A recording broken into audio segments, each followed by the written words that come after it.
Good morning, Reverend David. Good morning, everybody. I am so glad to be here with you today at Davis CSL, welcoming in this amazing January, this beautiful day, and this beautiful light that's shining outside. We've had some rain. We're glad for that. And now, looking forward into the new year, we are exploring at CSL Davis, we're exploring the first 4 chapters of the Science of Mind textbook. And this is a traditional thing to do at the Science of Mind and CSL churches, to go back to basics and to take this opportunity to really look at our faith. It's no coincidence that the songs today and the prayer today is about our belief and about our faith. So this one really wonderful thing that CSL Davis does, you may or may not know about, is that at about 10:30 in the morning before your Sunday services, the whole group gets together that is involved in the music, that's involved in the ecclesiastical work, that's involved in speaking, and they pray in. We prayed in today. And Gail was our wonderful practitioner, just as she's the practitioner of the day. And she talked about in her prayer being open at the top, just as she talked about being open at the top in her treatment this morning for the service. And I want to take us all there for a minute. What does it mean to be open at the top? Each and every one of us is open to this light. So if you can imagine yourselves for a moment with this light streaming into you, streaming through you, and in fact, you are that light. I am that light. And as this light streams into us, we are actually a prism. We are a prism refracting this light in all of the different colors of the rainbow. The different colors of blue, which might be our peace, our sense of peace, or the color of yellow, which might be our sense of joy, or the color of red, which might be our relationships. Whatever color we are demonstrating in our lives, whatever aspect of the infinite we are demonstrating, we are a prism refracting that and blessing it into our lives, into our experience. And so I had that image so powerfully from Gail's treatment. And Gail, I just want to say thank you. I appreciate that so much, that each and every one of us is this light. Today, our topic is the way it works. The first 4 chapters of the Science of Mind textbook are the thing itself, the way it works, what it does, and how to use it. And the truth is that in each and every one of these chapters, Ernest Holmes explores all of these aspects. It sounds like it should be so cut and dried that, okay, in chapter 1, I'm going to learn what the thing itself is. And in chapter 2, I'm going to learn how it works. And it seems very systematic. And in fact, it is systematic when we use it in our lives. But really, he's spending this whole fairly short section of the textbook showing us the basics and working to convince us of the basics of how this can work in our lives. Because what we are growing is our belief and our conviction. Who wants to grow their belief and their conviction? Right? This is what we work on all the time. We grow our belief and our conviction. So last week, we talked about the thing itself. The thing itself is this infinite light, this infinite power, this infinite love. As part of the thing itself, he profoundly tells us that what is also really important is that if the thing itself is all that is, then by definition, we are part of that allness. You are part of that allness. And he goes further to explore that we are not just part of spirit, which is kind of seems like maybe that's the highfalutin stuff. I am part of the infinite life. I am part of the infinite power. I am part of the infinite love. And all of that is really important. And also, he says, we are actually part of the infinite law. And that's where our power comes from, is in this connection between being part of the infinite life, the infinite allness, and being part of this infinite law that always works in accordance with our belief. So going back to this fact that we are prisms refracting this light, we all know that sometimes in our lives, I think hopefully I'm not the only one who's had this experience where I'm working on something, I believe it, I'm doing the work. Everybody's doing the work, right? I'm doing the work and I am going to produce the thing, whatever it is. I'm going to produce a better relationship. I am going to experience more abundance. I am going to have better health, and that darn knee pain is going to go away. And sometimes it doesn't work. Sometimes it seems like it doesn't work. And that is why we go to the topic of the way it works. Because the way it works is, the truth is that it is always working. The infinite good is always pouring forth into our lives. There's nothing that can stop that. And so the only thing between us and that demonstration, the only thing, sometimes this is a lot of work, right? The only thing is our beliefs, our belief systems, the things that we are setting up as our own limitations, doubts, and fears. And so how do we get around that? Well, if you get to a point in your life where it seems like it's not working, there's a few things we can do. I would submit to you to ask yourself a few questions. Question number one, a question that I sometimes have to ask myself, is, do I feel like I have to do this alone? Am I in this on my own? I got to make it work. And if I would just treat hard enough, if I would pray enough, if I would meditate enough, and maybe if I would engage in, clean living, eat right, do some exercise, all of this would work out. The truth is, you are never alone. I am sure each and every one of you has a practitioner you can call, a friend, a partner, someone who is steeped in the science of mind, and you can reach out to that person in order to help move you along that path. Because sometimes we need someone else to lean on. And you know what? It helps not just you, not just me, it helps that other person too. We up-level our lives, we up-level our belief by reaching out to someone else and realizing we are part of a community. And this community is what's changing our lives and what's changing our world. This community is, in fact, why we're here at CSL Davis right now, enjoying the company of each other, not just the message, but also the spiritual community, but also the opportunity to take an acting class, the opportunity to maybe have a prayer partnership with someone else in this group. Look around. Do you have a prayer partner? Is there someone you can call every week or every 2 weeks and just engage in the spiritual practice of treatment? It's a powerful practice. Another question we can ask ourselves is, am I really paying attention to what is being demonstrated along the way to my good? This is something I've seen a lot with myself and with others. Sometimes we're treating for the thing out there, and if that actual thing hasn't happened, maybe there are things happening along the way. And when we get to them, instead of praising them and rejoicing in that small, what seems like a small gain compared to what we want, instead of that, maybe our reaction is, oh, well, my knee feels a little bit better, but it's really not healed yet.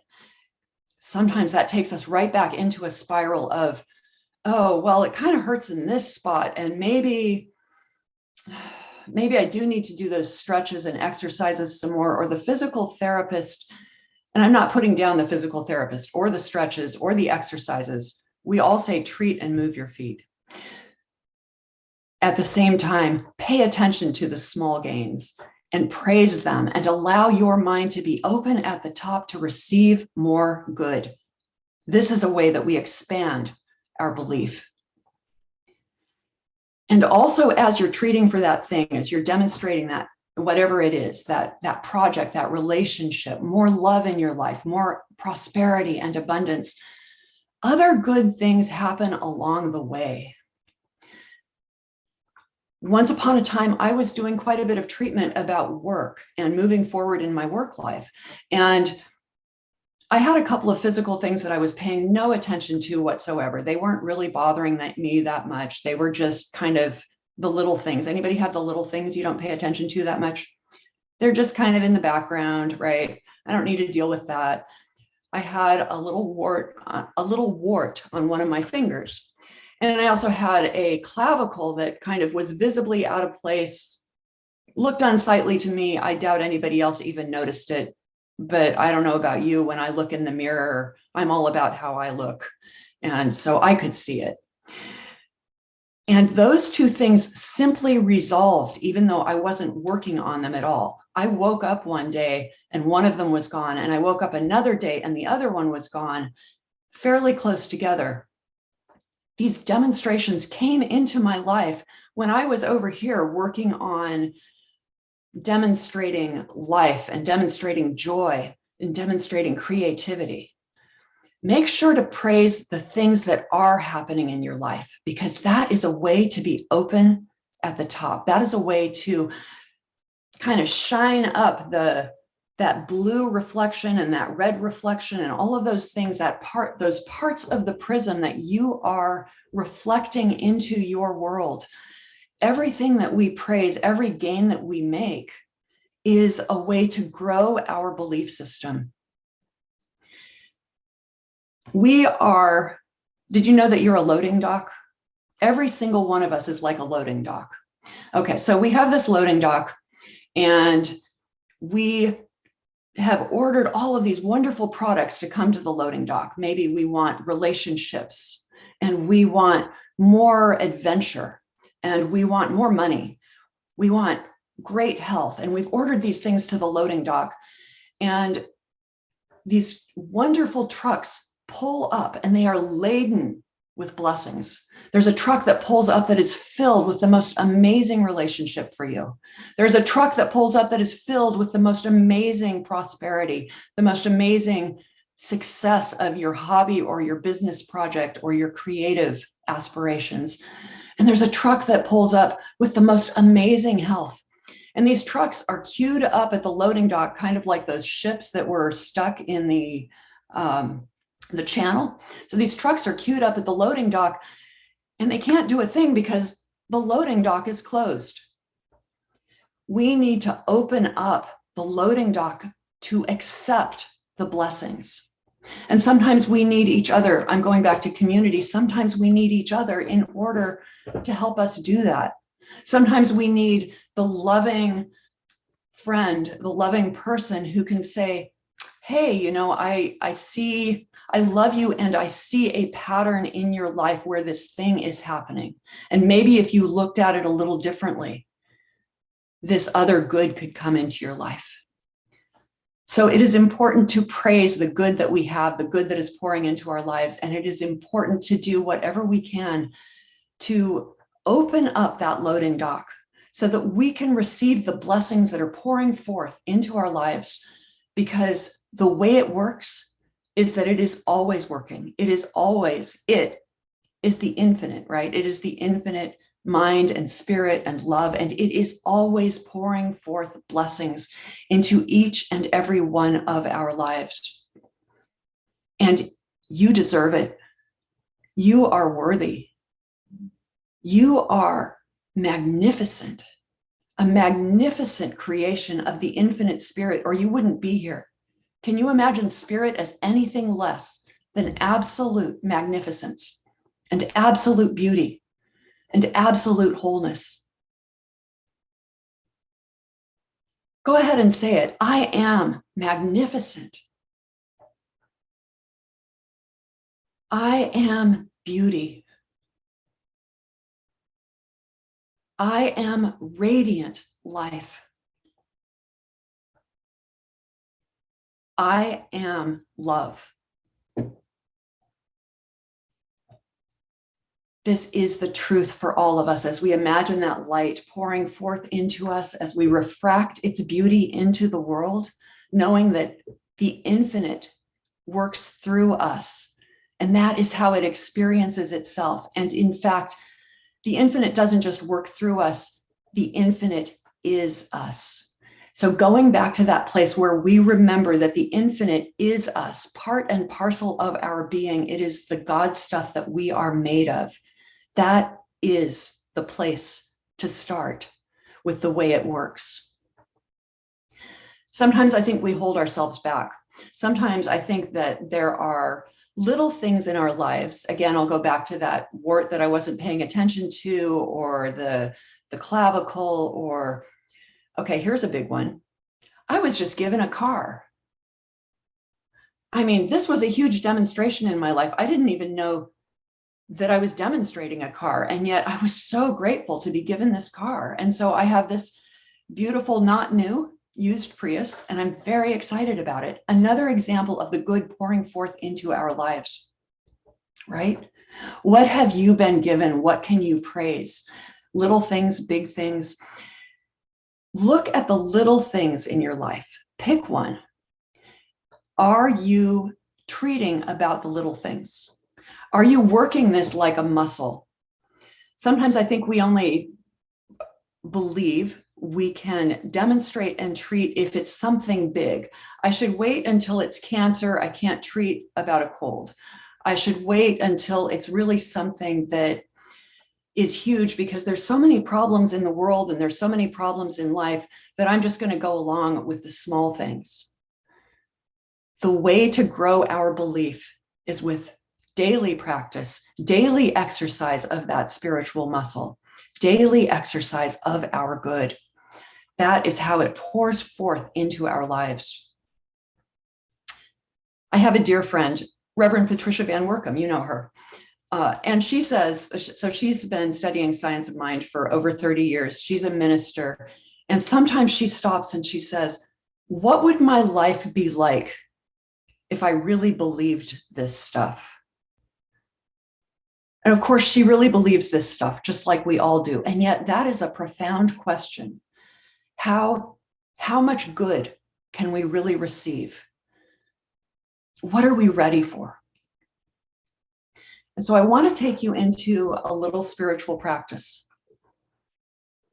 And it's the practice of, what would my life be like if I really believed this stuff? That's what I called it.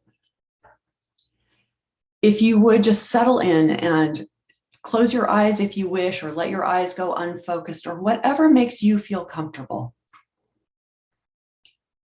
And just feel the breath in your being and the support of your seat and your feet. The very air around you is supporting you right here and right now. And imagine that you are open at the top and this light is streaming in through your entire being, pouring forth.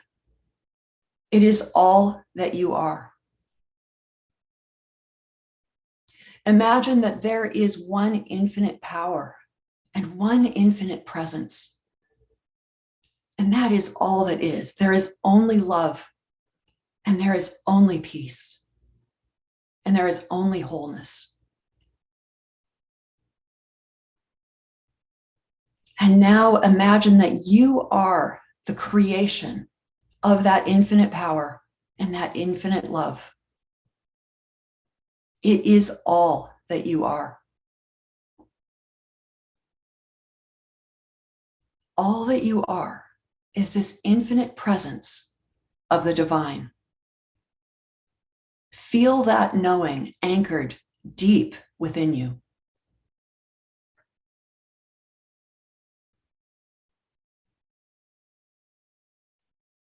Now think of something or someone that's important to you. Someone you love, or a pet, or a project, a creative project, something you care about. And imagine that that person or pet or project is one with the same power and love. This infinite presence that fills you, that is also this person, this pet, this project. That is all that it is. There is nothing else. Imagine it until it fills your being with such conviction, with this absolute, you'll know it. You'll know when you have that anchor of this absolute conviction that that is the only truth of this person or this thing that you care about.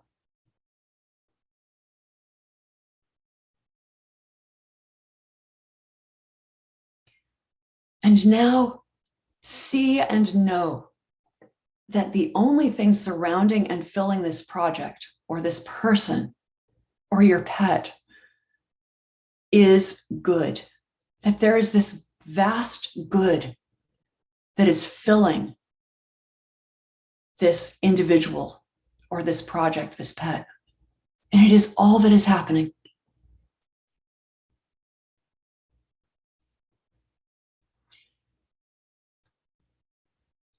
And when you are anchored in that knowing, once you feel it, it is time to say thank you and feel this gratitude pouring forth from your heart. And to let it go into the infinite, into the law that is always working. This law that is the law of your being that you are one with. You let it go. And so it is.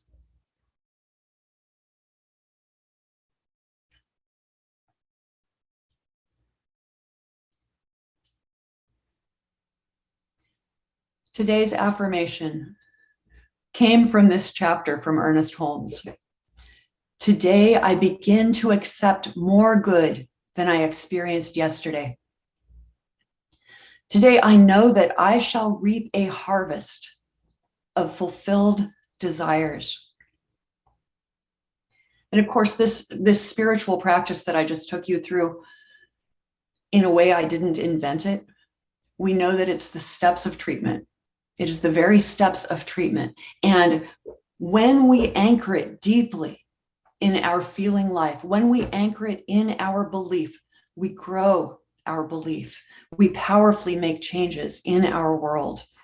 And it's very interesting that different spiritual practitioners put a time on this. Ernest Holmes says to stay in that knowing when you're treating. He doesn't say how long, but to stay in that knowing for a few seconds or for a little while before we release it. And I was just reading Emma Curtis Hopkins, who is known as the teacher of teachers. She was a teacher of Ernest Holmes and of the Fillmores and various others. And Emma says 3 seconds. There are others, the Abraham Hicks team, if you know them, they say 17 seconds. And maybe it isn't a time at all, but maybe it is an anchoring in that knowing and allowing ourselves to be in it, but not feeling like we have to hold on to it, but instead letting it go into that law with complete confidence and trust that the law always fulfills our word. And that is the way it works, is that it works through us. It works through us as we can expand our capacity to believe. Holmes has this wonderful quote, and I'm about to find it. One moment.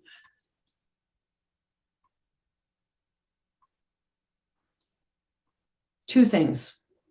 He says, we must instill into the mind the fundamental proposition that good is without bounds.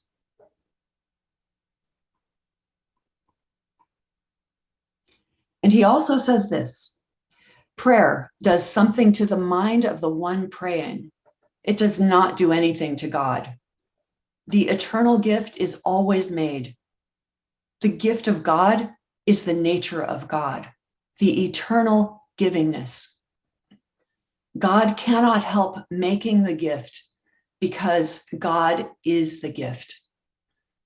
This eternal givingness, God as the gift, is downloading itself into those trucks with all of those blessings, pulling up to your loading dock, pulling up to your being, ready and waiting to give all of this good into your life. Holmes talks about how this givingness is shouting at us. He literally uses the word shouting. It's shouting at us all the time. And that is the way it works. And we open ourselves to receive at greater and greater levels by coming to these services, doing our spiritual practices, and going to those classes that Reverend David was talking about. If you want to explore more of the basics, that class that Reverend Patricia is teaching, the For some reason, the name is escaping me, but that class is one of the foundations classes that really delves into exactly how this works. And so what I want you to know is that your best life is available to you every day and every moment. And why is that? It's because you are a creation of the infinite. You are an original blessing created of infinite spirit. It's all you can be. You are an original blessing, not an original sinner, but simply the original good. You are a prism reflecting all of these beautiful colors into your life. And as you do that, you bless your life and the lives of others, and the life of the whole world up levels. You were born to be free and not to suffer. And it is your work and your joy, and my work and my joy, to expand my belief, to practice in little ways and big ways, to treat often, to grow our spiritual muscles, to find those little things and treat about those, and to treat every day. This week, I ask you to find a small thing, a thing that's on the back burner of your life that's really not that important to treat about. And treat about it just for fun, just to allow this spirit of mind and heart to work, because it does work always. And that is the truth. Thank you.